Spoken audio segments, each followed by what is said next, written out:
Welcome to Miss Kali Vlog. Samahan niyo po akong pakinggan ang mixing story na ibabahagi ko muna sa inyo. Itago niyo na lang ako sa pangalang Jessel. Dati, trabaho ko ay hotel receptionist. Pero nang makapag-asawa ko ng isang seaman, hindi niya na ako hinayaang magtrabaho ulit. Hindi ako katangkarang babae. Balingkinitan pero may kurba ang katawan. May itsura, maputi, at makinis din ako na naman ako sa may lahing foreigner kong ina. Kaya nga nakuha ko ang atensyon ni Herman. Ang seaman na parating may dalang babae dati sa hotel na pinagtatrabahuhan ko. Pero nung makilala niya ako at naging kami, doon na siya huminto sa pambababae niya. Kontento naman ako bilang misis niya dahil mabait siya at malambing. Ngunit sa dalawang bagay lang ako hindi makontento.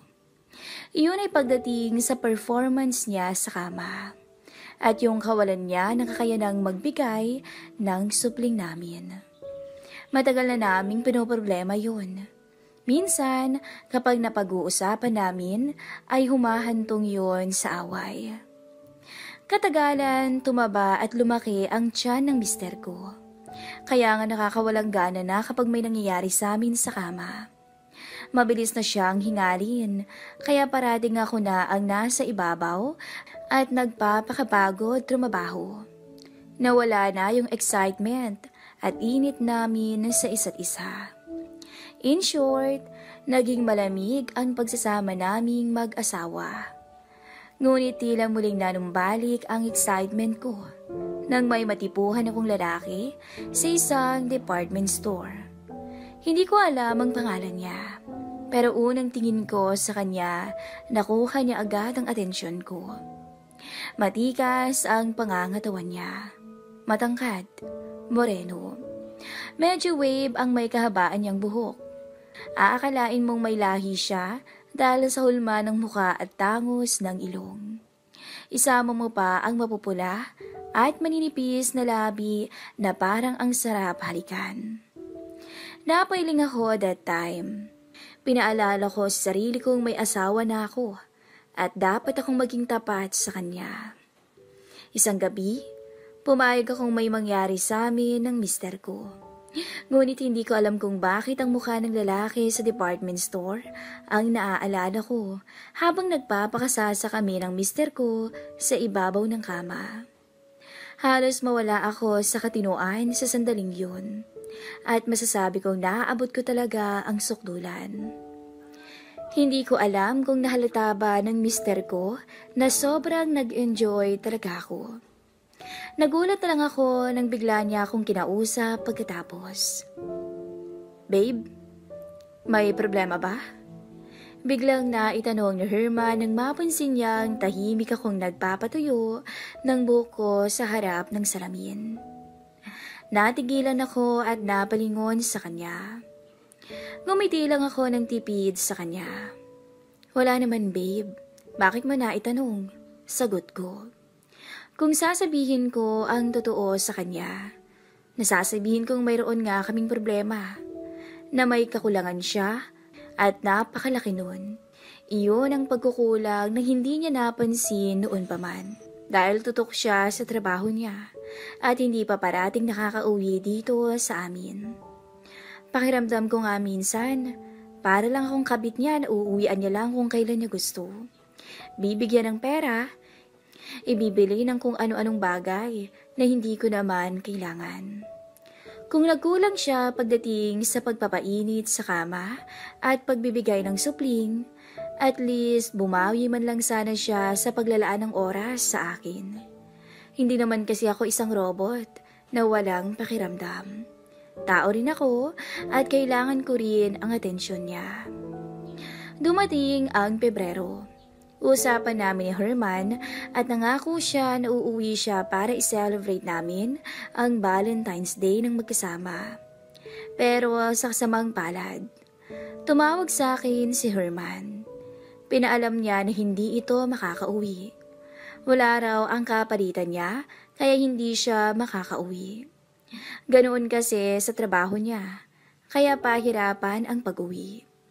Naintindihan ko naman. Ang akin lang, sana hindi na siya mangako para hindi ako umasa.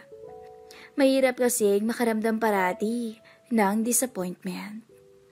Solo ako ang nag-celebrate ng Valentine's Day that time. Kinabukasan ay may hangover pa ako dahil nalasing ako kagabi. Napamura pa ako nang malaman ko na may sira ang lababo ng kusina. Idagdag mo pa na sira din ang shower sa kwarto naming mag-asawa. Kaya naman tumawag agad ako ng tubero. Agad namang dumating ang tubero. Kaya lang, nagulat ako sa pagbukas ko ng pinto. Hindi ko inaasahang ang matipunong lalaking nakita ko sa department store ay isang tubero pala. Siya ang nasa harap ko ngayon. Magandang umaga po. Bati niya sabay ngiti sa akin. Hindi agad ako nakasagot. James po ma'am, pagpapakilala pa niya. Tipid akong ngumiti at wala sa sariling pinapasok siya sa loob ng bahay. Pinakita ko sa kanya ang mga dapat ayusin, pati yung shower sa room naming mag-asawa. Habang ginagawa niya yun, ay saglit naman akong naligo sa banyo ng guest room. Natagalan ako sa pagligo. Munti ko nang makalimutan siyang bigyan ng merienda. Kaya sa pagmamadali, lumabas akong nakarobe lang ng manipis at walang anong pang-ilalim na suot. Ipinaghanda ko siya at agad akong nagtungo sa silid namin ng mister ko. Naroon pa rin siya at tinatrabaho ang shower. Natigilan ako nang makitang wala siyang pangtaas na damit. Pawisan siya at hindi nga ako nagkakamali. Napakahat nga ng katawan niya. Nakakaakit siyang tignan. Biglang lumakas ang tibok ng puso ko sa excitement. Siya ang unang nakapansin sa akin. Tsaka lang ako natauhan nang tuloy na siyang humarap sa akin. Isna ka muna? Medyo nahihiya akong sabi sa kanya sabay ngiti. Siya naman tong parang natigilan. Napatingin siya sa katawan ko. Tila tumatago sa suot kong manipis na robe ang mga mata niya. Hindi siya agad umimik, kaya ako na ang nagsalita ulit. Ilagay ko na lang dito ha. Kain ka na lang after mo dyan. Ani ko sabay ngiti ng matamis sa kanya. Hindi ko na hinintay na magsalita siya at tinalikuran ko na siya. Hindi ko na kasi matik ang kakaibang tensyon sa pagitan naming dalawa. Ilang oras pa ang nagdaan bago siya lumabas. Pawisan at may t-shirt na siyang suot. Muli, pansin kong naglakbay na naman ang malagkit niyang tingin mula sa binti ko paitaas. Nakasuot na ako noon ng maiksing short at sando na puti. Hindi ko maayos ang shower niyo, ma'am. May mga sirang parts na kailangang palitan ng bago. Anya.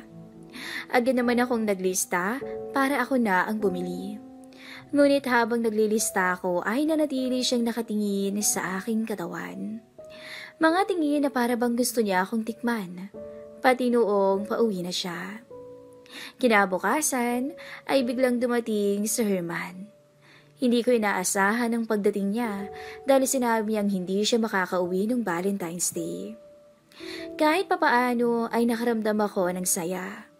Nandito na siya at kahit papaano'y tumupad siya, kahit hindi sa mismong Valentine's Day. Ang importante ay dumating siya.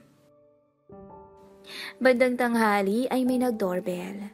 Si Herman ang nagbukas ng pinto. Si Mr. Tubero pala ang dumating. Ipinakilala ko agad si James kay Herman at ikinuwento ko sa kanya ang tungkol sa sirang shower at baradong lababo. Tsaka ko lang naalalang, hindi ko nga pala nabili ang mga materyales na sinabi nito kahapon para sa shower namin. Sige, ako na ang bibili, babe. Nagpresenta agad ang asawa ko. Naiwan tuloy kaming dalawa ng tubero sa bahay. Ewan ko ba, pero parang biglang lumakas ang kabog ng dibdib ko pagkaalis ng mister ko. Pero binaliwala ko na lang to. Yung lababo munang inayos ni James, kaya kampante akong nagtungo sa silid para magbihis. Tinanggal ko na lahat ng suot sa katawan ko at tutungo na dapat sa closet. Pero isang matipuno na braso ang pumaikot sa baywang ko. Nakala kong si Herman to, kaya natatawang humarap ako. Pero laking gulat ko nang si James pala ang kasalukuyang nakayakap sa aking bewang. Gusto kong lumayo, pero lalo niya akong niyakap sa baywang, kaya lalo akong dumiin sa harapan niya. Gulat na gulat akong nakatingin sa namumungay ng mga mata ng tubero. Anong ginagawa mo dito, James? Nauutal ko ang tanong sa kanya. Alam kong may gusto ka rin sa akin, ma'am, sabi niya. At lalong humigpit ang pagkakayakap niya sa akin. Kaya ramdam ko talaga ang bukol sa harap ng kanyang shorts. Hindi ako makapagsalita sa oras na yun. Tulala ako at kinakabahan. Subukan natin, ma'am. Baka mas magaling ako sa kanya. Bulong niya sa bandang tenga ko. Tila umakyat ang bulta-bultayong kuryente sa katawan ko. Paakyat sa batok ko dahil lang sa sinabi niya. Maya-maya, unti-unting humaplo siya sa hita ko pataas at hinahayaan ko lang siyang maabot ang para lang dapat sa asawa ko. Napakagatlabi na lang ako at napatingala. Oo, type ko siya. Pero hindi ko inaasahang aabot kami sa puntong ganito. Sa puntong hahayaan ko siyang pagsawaan ako ng buo. Binuhat niya ako at marahang inalapag sa kama namin ng mister ko. Hindi ko na alam ang gagawin ko. Para akong nawala sa sarili. Namalayan ko na lang na nakabukas na pala ang mga hita ko sa harapan niya. At sa puntong yun, tuluyan na niyang nakuha ang pagkababae ko. Hinayaan ko siyang angkinin niya ako sa kama namin ni Herman. Napapikit na lang ako sa nakakabaliw na pinatamasa sa akin ng isang tubero. Sa huli, nagpadala ako sa aking kahinaan. Pero hindi ko yon pinagsisisihan dahil na rin siguro sa pagkukulang ng aking asawa sa akin. Simula ng araw na yon, hindi na nagparamdam pa si James sa akin. Yun na pala ang una at huli naming pagkikita. Pero sa tuwing may nangyayari sa amin ng asawa ko sa kamang yun, hindi pa rin maalis-alis si James sa alaala ko. Patuling dumaan ang araw. Napapansin ko ang kakaibang pagbabago ng mood ko at pakiramdam. Tuwing umaga, palagi ako nasusuka na ikinakabahala ko. Napansin yon ng asawa ko noong minsan siyang umuwi, kaya sinamahan niya akong magpa-check up. Laking gulat ko nang sabihin ng doktor na buntis ako. Natuwa ang asawa ko. Hindi man lang siya nagduda. Hanggang sa lumaki ang tiyan ko, nandyan pa rin ang asawa ko sa tabi ko. Hindi niya ako iniwan. Pero sa isang banda, alam kong hindi sa mister ko ang batang dinadala ko. Simula noon, sinikap kong magbago. Sinikap kong alisin sa isipan ko si James. Sinikap kong pagsilbihan ang asawa ko para makabawi sa kasalanan ko sa kanya na nagbunga ng isang supling. Oo, masaya ang asawa ko. Dahil lang alam niya, siya ang ama ng bata. Kahit pa sabihing malaki ang tampo ko sa aking asawa noon, hindi mapapantayan ito ang kasalanang nagawa ko sa kanya. Sa ngayon, hinahanap ko pa rin ang kasagutan kung paano ako mapapatawad ng aking asawa kung sakaling malaman niya ang lahat ng yun. Sa ngayon, masaya kami ni Herman at ng bata bilang pamilya. Pero isang lihim pa rin ang bumabagabag sa aking pagkatao sa tuwing maaalala ko ang lahat. Sana lang ay patawarin ako ng asawa ko pag dumating ang oras na malaman na niya ang lahat. Hanggang dito na lang po muna ang ating kwento.